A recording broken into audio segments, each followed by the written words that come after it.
എന്നാണ് എനിക്ക് പറയാനുള്ളത്. ഇനി അവസാനമായിട്ട് ഒരു കാര്യം, ഇത് മുന്നേ നമ്മൾ ഷെയർ ചെയ്തതാണ്, എന്നാൽ ഒന്നും കൂടി ഞാൻ ഷെയർ ചെയ്യുന്നു. ഇതിൻ്റെ ഒരു ഷോർട്ട് വീഡിയോ കിടപ്പുണ്ട്, അത് നിങ്ങൾക്ക് വേറെയും കാണാം. അതായത് why Taliban do what they do എന്നുള്ളത്, എന്തുകൊണ്ട് താലിബാൻ ചെയ്യുന്ന കാര്യങ്ങൾ അവർ ചെയ്യുന്നു എന്നുള്ളത്.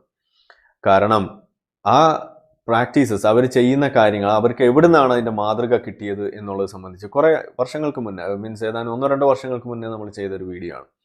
ഇത് വളരെ കൃത്യമായിട്ട് നിങ്ങൾ മനസ്സിലാക്കണം, പ്രത്യേകിച്ച് വിശ്വാസികൾ. താലിബാൻ ചെയ്യുന്ന ഓരോ കാര്യത്തിൻ്റെയും മാതൃക മുഹമ്മദ് നബിയാണ്. കാരണം ഈ മാലോകർക്ക് മുഴുവൻ, ലോകാവസാനം വരെയുള്ള ആളുകൾക്കുള്ള ഉത്തമ മാതൃകയാണ് എന്ന് നിങ്ങൾ തന്നെ വിശേഷിപ്പിക്കുന്ന മുഹമ്മദ് നബി ചെയ്തു കൂട്ടിയ പോക്കിരിത്തരങ്ങളാണ് ഇവിടെ നിങ്ങൾ കാണുക. ഇതാണ് യഥാർത്ഥത്തിൽ താലിബാൻ അവിടെ ചെയ്യുന്നത്. അപ്പം നമ്മൾ അന്നും മുന്നോട്ട് വച്ചിരിക്കുന്ന ഒരു വെല്ലുവിളിയുണ്ട്. താലിബാൻ ചെയ്യുന്നതിൽ അനിസ്ലാമികമായ ഒരു സംഗതി നിങ്ങൾ കാണിച്ചു തരിക എന്ന് പറഞ്ഞിട്ട് ആ വെല്ലുവിളി ഇന്ന് ഇവിടെ നിൽക്കുകയാണ്. അത് താലിബാന്റെ കാര്യത്തിൽ മാത്രമല്ല, ഐസിസ് ചെയ്യുന്നത്, അൽ ഖൈദ ചെയ്യുന്നത്, ഏത് തന്നെ ആയാലും, ഇത് ഏത് ഇസ്ലാമിക ഭീകര സംഘടന ചെയ്യുന്ന പ്രവൃത്തിയായാലും അവർ ചെയ്യുന്നതിൽ അനിസ്ലാമികമായി, ഇസ്ലാമിൽ പഠിപ്പിക്കാത്ത ഒരു കാര്യം ചെയ്യുന്നത് ഏതെങ്കിലും ഒരെണ്ണം, ഞാൻ 5 എണ്ണമെന്നോ 2 എണ്ണമെന്നോ ഒന്നും പറയുന്നില്ല, ഒരേ ഒരെണ്ണം നിങ്ങൾ ചൂണ്ടിക്കാണിക്കുക, നമ്മൾ ഈ പണി നിർത്തും. ഇത് പറഞ്ഞിട്ട് വർഷങ്ങളായി, ഇതുവരെ ഒരാൾക്കും ഇത് മുന്നോട്ട് കൊണ്ടുവരാൻ കഴിഞ്ഞിട്ടില്ല. ഇതേ വാദം, ഇതേ വെല്ലുവിളി ഒരു കാലത്ത് ഞാനും ഏറ്റെടുക്കുകയും ഇത് എൻ്റെ സ്വന്തം നിലയ്ക്ക് അന്വേഷിക്കാൻ ഇറങ്ങിത്തിരിക്കുകയും ചെയ്തപ്പോഴാണ് നമ്മൾ മതം വിടുന്നതിലേക്ക് എത്തിയത്. കാരണം ശ്രീലങ്കയിൽ നടന്ന ആ സ്ഫോടനം, ബാഗും തൂക്കി ക്രിസ്ത്യൻ പള്ളിയിൽ കയറി ചെന്ന് പൊട്ടിത്തെറിക്കുന്ന അവസ്ഥ, അത് സംബന്ധിച്ച് ചർച്ച നടക്കുമ്പോൾ അവിടെയും ഇതേ കാര്യമാണ് വന്നത്. ഐസിസ് ചെയ്തു, അതിൽ അനിസ്ലാമികമായ ഒരു കാര്യം നിങ്ങൾ ചൂണ്ടിക്കാണിക്കൂ എന്ന ചർച്ച ഇതുപോലെ കാണേണ്ടി വന്നു. അത് ഞാൻ അന്വേഷിക്കാൻ മുതിർന്നിറങ്ങി. അതാണ് ഇന്നിപ്പോൾ എന്നെ ഇവിടെ എത്തിച്ചിരിക്കുന്നത്. ഇതുപോലെ നെഞ്ചത്ത് ഈ മ്യൂന്ന് എഴുതി നിൽക്കേണ്ടി വരുന്നത്, പ്രൗഡ് എക്സ് മുസ്ലിം എന്നുള്ള രീതിയിൽ. എന്താണ് അപ്പോൾ താലിബാൻ ചെയ്യുന്നത്? ഒരു 5-6 എണ്ണം ഞാൻ നിങ്ങൾക്കൊന്ന് വിശദീകരിച്ച് തരാം ചെറുതായിട്ട്. ഒന്നാമത്തെ ഒരു കാര്യം എന്ന് പറയുന്നത്, എന്തുകൊണ്ടാണ് താലിബാൻ ചെറിയ പെൺകുട്ടികളെ അവരുടെ ഭാര്യമാരായിട്ട് സ്വീകരിക്കാൻ നിർബന്ധിക്കുന്നത്? നിങ്ങൾ കണ്ടു കാണും, താലിബാൻ ഭരിക്കുന്ന സ്ഥലങ്ങളിൽ പെൺകുട്ടികളെയൊക്കെ നോട്ടമിട്ട് അവരെ പെട്ടെന്ന് തന്നെ കെട്ടിച്ചയക്കുന്നതിന് വേണ്ടിയുള്ള ചർച്ചകളും അവരെ കൊണ്ടുപോകുന്നത്, അതിനെ നിർബന്ധിക്കുകയും ചെയ്യുന്നത് നിങ്ങൾ കണ്ടു കാണും. കാരണം മുഹമ്മദ് നബി കെട്ടിയത് ഒരു 6 വയസ്സുകാരിയായ പെൺകുട്ടിയെയാണ്. അപ്പോൾ ഇതെന്തിനാ ഇവിടെ പറയുന്നതെന്ന് ചോദിച്ചു കഴിഞ്ഞാൽ, ഇത് പഴകി പുളിച്ച സാധനമല്ലേ എന്ന് ചോദിച്ചാൽ അത് എൻ്റെ കുഴപ്പമില്ല. നിങ്ങൾ ഈ പറയുന്ന സാധനങ്ങളൊക്കെ ഏതാണ്ട് ഇതൊക്കെ തന്നെയാകുമ്പോൾ നമുക്കും പറയാനുള്ളത് ഇതൊക്കെ തന്നെയാണ്. അതല്ലെങ്കിൽ നിങ്ങൾ നിർത്തുക ഈ കാര്യം, എന്നാൽ നമ്മൾ നിർത്തും. അല്ലാതെ നിങ്ങൾ ഇതൊക്കെ പറഞ്ഞുകൊണ്ട് നടക്കുകയും ഇതിൻ്റെ പേരിൽ നാട്ടിൽ കുഴപ്പം മുഴുവൻ ഉണ്ടാക്കുകയും ആളുകളെ മുഴുവൻ പ്രശ്നക്കാർ ആക്കി മാറ്റുകയും ചെയ്യുന്ന ഇതിൻ്റെ ഇടയിൽ അത് മാത്രം പറയരുത് എന്ന് പറയുമ്പോൾ അതെങ്ങനെ ശരിയാവുക? ഒന്നുകിൽ നിങ്ങൾ ആ പണി നിർത്തുക, എന്നാൽ നമുക്കും പണി നിർത്താം. അതല്ലാതെ നിങ്ങളെല്ലാ പോക്കിരിത്തരവും ചെയ്തിട്ട് അതിൻ്റെ എല്ലാം കാരണം, അതിനെല്ലാം ഉത്തരവാദി ഇസ്ലാമാണ് എന്ന് നിങ്ങൾ പറയുകയും ചെയ്യുമ്പോൾ, ഇസ്ലാമികമായിട്ട് ഞങ്ങൾക്ക് ഇങ്ങനെ ചെയ്യാൻ പറ്റുള്ളൂ, ഇസ്ലാം അങ്ങനെയാണ് പറയുന്നത്, അതുകൊണ്ടാണ് ഞങ്ങൾ അങ്ങനെ എന്ന് പറയുമ്പോൾ നമ്മളും അതെടുക്കും. അതാണ് നമ്മളിവിടെ ചെയ്യുന്നുള്ളൂ. അപ്പോൾ 6 വയസ്സുകാരിയെ കെട്ടിയ മുഹമ്മദ് നബി മാതൃകയാണ് താലിബാൻ അല്ലെങ്കിൽ ഐസിസ് അവർക്ക്. അതുകൊണ്ടാണ് അവരത് ചെയ്യുന്നത്. ഇത് അല്ല എന്ന് ആർക്കെങ്കിലും വാദമുണ്ടെങ്കിൽ മുന്നോട്ട് വരിക. ഇതിൻ്റെ തെളിവുകൾ താഴെ നിങ്ങൾക്ക് അവിടെ കാണാം. സഹീഹ് ബുഖാരിയിലുള്ള ഹദീസ് നമ്പറുകൾ അവിടെ കൊടുത്തിട്ടുണ്ട്, വെരിഫൈ ചെയ്യാവുന്നതാണ്. മുസ്ലിമിലെ ഉള്ളതുണ്ട്. ഇതൊന്ന്. ഇനി രണ്ടാമത്തേത്, താലിബാൻ എന്തുകൊണ്ടാണ് സ്ത്രീകളെ സ്റ്റുപ്പിഡായിട്ട്, അതല്ലെങ്കിൽ അവർക്ക് ബുദ്ധിയില്ലാത്തവരായിട്ട്, ബുദ്ധി കുറഞ്ഞവരായിട്ട് പരിഗണിക്കുന്നത്? കാരണം മുഹമ്മദ് നബി കരുതിയത് അങ്ങനെയാണ്. ആണിൻ്റെ പകുതി ബുദ്ധിയേ ഉള്ളൂ സ്ത്രീക്ക് എന്ന് മുഹമ്മദ് നബി പഠിപ്പിക്കുന്നു. അങ്ങനത്തെ വിടുവായ്ത്തരം പറഞ്ഞു വെച്ച മുഹമ്മദിന് എന്താ നമ്മൾ ചെയ്യേണ്ടത് എന്ന് നിങ്ങൾ ആലോചിക്കുക. ഇത് എങ്ങനെയാണ് പഴകി പൊളിച്ച സാധനമാകുന്നത് എന്ന് നിങ്ങൾ ആലോചിക്കുക.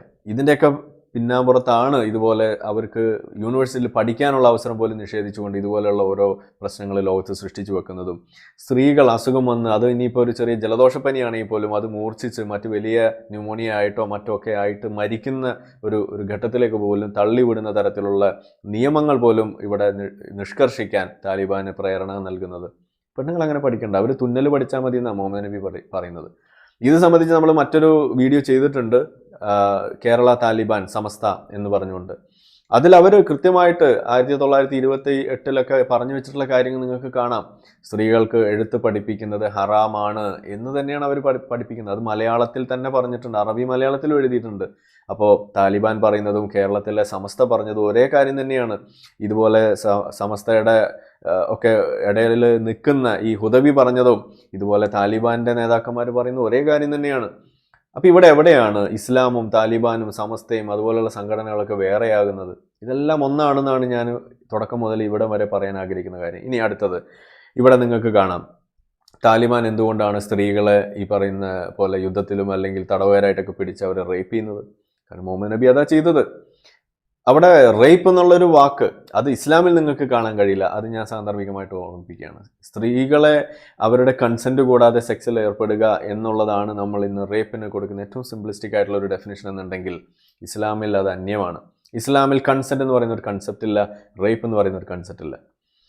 അങ്ങനെ ഒരു കൺസെപ്റ്റ് ഇല്ലാത്തത് കൊണ്ട് തന്നെ യുദ്ധത്തിൽ അല്ലെങ്കിൽ ഇതുപോലെയൊക്കെയുള്ള കൊള്ളയടിച്ച് പിടിക്കപ്പെടുന്ന സ്ത്രീകളെ അവരുടെ അനുവാദം കൂടാതെ ലൈംഗികമായിട്ട് ഉപയോഗിക്കാമെന്ന്, അത് അവരുടെ ഭർത്താക്കന്മാർ ജീവിച്ചിരിക്കുമ്പോൾ അവരുടെ മുന്നിലിട്ട് പോലും ചെയ്യുന്നതിന് മടിച്ചു നിന്ന് കൂടെ ഉണ്ടായിരുന്ന സ്വഹാബികൾക്ക് ആയത്തിറക്കി കൊടുത്ത് അത് ചെയ്തട മക്കളെ എന്ന് പോലും പഠിപ്പിച്ചു കൊടുത്തിട്ടുള്ള പ്രവാചകനാണ് നമ്മൾ വിളിക്കുന്ന മഹാനായ മുഹമ്മദ് നബി സല്ലല്ലാഹു അലൈഹി വസല്ലം. ഇത് നിങ്ങളാരും മറക്കരുത്. തെളിവുകൾ അവിടെ കൊടുത്തിട്ടുണ്ട്, ആർക്ക് വേണമെങ്കിലും പോയി നോക്കാം. തെളിവില്ല എന്ന് പറഞ്ഞ് നിലവിളിക്കരുത്. ഇനി അടുത്തത്, why does the Taliban take women as sex slaves? എന്തുകൊണ്ടാണ്? അതും മുഹമ്മദ് നബി ചെയ്ത കാര്യമാണ്. തടവുകാരായിട്ട് പിടിക്കുന്നു, അടിമച്ചന്തയിൽ കൊണ്ടുപോയിട്ട് വിൽക്കുന്നു. ഇതാണ് മുഹമ്മദ് ചെയ്തു വച്ചിരിക്കുന്നത്. അടിമ വിമോചനം എന്ന് പറയുന്ന സാധനം ഇസ്ലാം പ്രോത്സാഹിപ്പിച്ചു എന്ന് പറയുന്ന വിശ്വാസികളോട് എനിക്ക് പറയാനുള്ളത്, നിങ്ങൾക്ക് അങ്ങനെ ഒരു കൃത്യമായ അസന്നിഗ്ധമായിട്ട് പ്രഖ്യാപിക്കാൻ പറ്റുന്ന തരത്തിലുള്ള ഒരു തെളിവ് പോലും നിങ്ങൾക്ക് കാണാൻ കഴിയില്ല. കാരണം മുഹമ്മദ് തുടക്കം മുതൽ അവസാനം വരെ ചെയ്തിരിക്കുന്നത് ആവോളം ഈ പറയുന്ന സ്ത്രീകളെ അടിമകളായിട്ട് ഉപയോഗിക്കുകയും വെക്കുകയും ലൈംഗികമായിട്ട് അവരെ ആസ്വദിക്കുകയും ചെയ്തിട്ടുള്ള ഒരു വ്യക്തിയാണ് മുഹമ്മദ്. അത് നിങ്ങൾക്ക് നിഷേധിക്കാൻ കഴിയില്ല. അതിനുള്ള തെളിവുകൾ ഇസ്ലാം എമ്പാടും നിങ്ങൾക്ക് മുന്നോട്ട് വെച്ച് തരും. അപ്പോൾ അതുകൊണ്ട് ഇതാണ് താലിബാൻ അവിടെ ചെയ്യുന്നത്. അല്ലെങ്കിൽ ഐസിസ് യസീദികളെയും അതുപോലെ മറ്റ് സ്ത്രീകളെയൊക്കെ പിടിച്ചിട്ട് ചെയ്യുന്ന കഥകൾ നിങ്ങൾ വായിച്ചു കാണും. അവസാനത്തെ പെണ്ണ് നാദിയ മുറാദ് എഴുതിയത് നിങ്ങൾ വായിച്ചു നോക്കുക. അവിടെ നിങ്ങൾക്ക് വായിക്കാം എന്താണ് അവിടെ നടക്കുന്നത് എന്നുള്ളത്, ഐസിസ് ചെയ്യുന്നത് എന്താണെന്നുള്ളത്. അതിനവർ പറയുന്നത് ഇസ്ലാമിലെ ആയത്തുകൾ മുന്നോട്ട് വെച്ചിട്ടാണ് അവർ പറയുന്നത്. ഖുർആനിലെ ആയത്തുകൾ, ഹദീസുകൾ ഇதை വെച്ചിട്ടാണ് അവരവിടെ ചെയ്യുന്നത്. തെളിവ് വേണ്ട ആളുകൾ വീണ്ടും അന്വേഷണം ആരംഭിക്കുക. ഒരു ചെറിയ സാമ്പിൾ മാത്രമേ എനിക്കിവിടെ കൊടുക്കാൻ പറ്റുള്ളൂ, ക്ഷമിക്കുക. അടുത്തത്, why does the Taliban hate and oppress Christians and Jews? എന്താണ് ക്രിസ്ത്യാനികളോടും അതുപോലെ ജൂതന്മാരോടും ചെയ്യാൻ പറഞ്ഞിരിക്കുന്നത്? മുഹമ്മദ് ചെയ്തത് അതാണ്. Hated and oppress Christians and Jews, ഇതാണ് ചെയ്തിരിക്കുന്നത്. ഒരു ജൂതൻ ഇങ്ങനെ നടന്നു വരുമ്പോൾ നിങ്ങൾ തിരിച്ചിങ്ങനെ പോകുമ്പോൾ അവന് വഴി ഇങ്ങനെ ഇടുക്കി കൊടുക്കണം. ഏതൊരു സിനിമയിലും മറ്റേ ജഗദീഷ് ചെയ്യുന്ന രീതി, അതാണ് നമ്മളവിടെ ചെയ്യണമെന്നാണ് മുഹമ്മദ് പഠിപ്പിക്കുന്നത്. അവനെ പോകാൻ അനുവദിക്കരുത്, ജൂതനോട് സലാം തിരിച്ചു പറയരുത് എന്ന് പറയുന്ന മുഹമ്മദ്. ഇതുപോലെ പല കാര്യങ്ങൾ. ഇനി വേറൊരു കഥ, ഒരു ജൂതന്റെ മയ്യത്ത് ഇങ്ങനെ കൊണ്ടുപോയപ്പോൾ ചാടി എഴുന്നേറ്റ് നിന്നു. മുഹമ്മദ് എന്തോ വലിയ മാതൃക കാണിച്ചു എന്ന് പറയുന്ന സംഗതി, അതിനൊക്കെ വലിയ തോതിൽ പറഞ്ഞ് അതൊക്കെ തെറ്റിദ്ധരിപ്പിച്ച് ഇസ്ലാം എന്തോ സർവ്വമത ഇതുപോലെ ബഹുമാനിക്കുന്ന ഒരു സംഗതിയൊക്കെയാണ് എന്നൊക്കെ തെറ്റിദ്ധരിച്ച് നടന്നിരുന്ന ഒരാളാണ് ഞാൻ. ഈ അടുത്താണ് ഞാനും അറിയുന്നത് സത്യത്തിൽ ആ ഹദീസിനൊരു രണ്ടാം ഭാഗം ഉണ്ട് എന്നുള്ളത്. അതായത് അത് പറയുന്ന ഇസ്ലാമിക പണ്ഡിതർ തന്നെയുണ്ട് ഇവിടെ. അതായത് ആ പറയുന്ന ജനാസ മൃതദേഹം ഇങ്ങനെ കൊണ്ടുപോയപ്പോൾ മുഹമ്മദ് ചാടി എഴുന്നേറ്റു. മുഹമ്മദ് എന്നുള്ളത് എൻ്റെ പൂച്ചയുടെ പേരാണ്.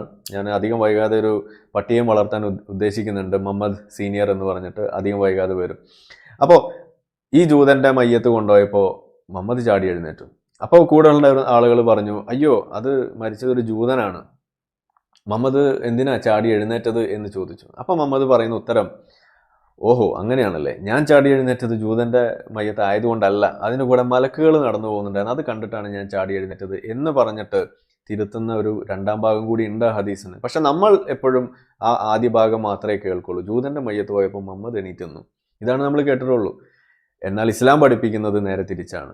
അതായത് അറേബ്യൻ പെനിൻസുലയിൽ നിന്നും ഉപഭൂഖണ്ഡത്തിൽ നിന്നും ക്രിസ്ത്യാനികളെയും ജൂതന്മാരെയും നാട് കടത്തും, ഇവിടെ മുസ്ലിങ്ങൾ മാത്രം മതി എന്ന് പറഞ്ഞുകൊണ്ട് ലോകത്ത് ആദ്യമായിട്ട് പൗരത്വ ഭേദഗതി ബില്ല് നടപ്പിലാക്കിയത് ആര് എന്ന് ചോദിച്ചു കഴിഞ്ഞാൽ അത് സാക്ഷാൽ മുഹമ്മദ് നബി സ്വല്ലല്ലാഹു അലൈഹി വസല്ലമാണ്. അതൊക്കെ കഴിഞ്ഞിട്ട് മതി നമ്മൾ സംഘികളുടെ മണ്ടയ്ക്കോട്ട് കയറുന്നത് എന്ന് എനിക്ക് പറയാനുള്ളൂ. അത് ഒന്ന് ഓർമ്മിച്ച് വെച്ചേക്കുക. ഇനി അടുത്തത്, why does the Taliban make women cover themselves? എന്തുകൊണ്ടാണ് ഇങ്ങനെ സ്ത്രീകളോട് മൂടി പൊതിച്ച് നടക്കാൻ പറയുന്നത്?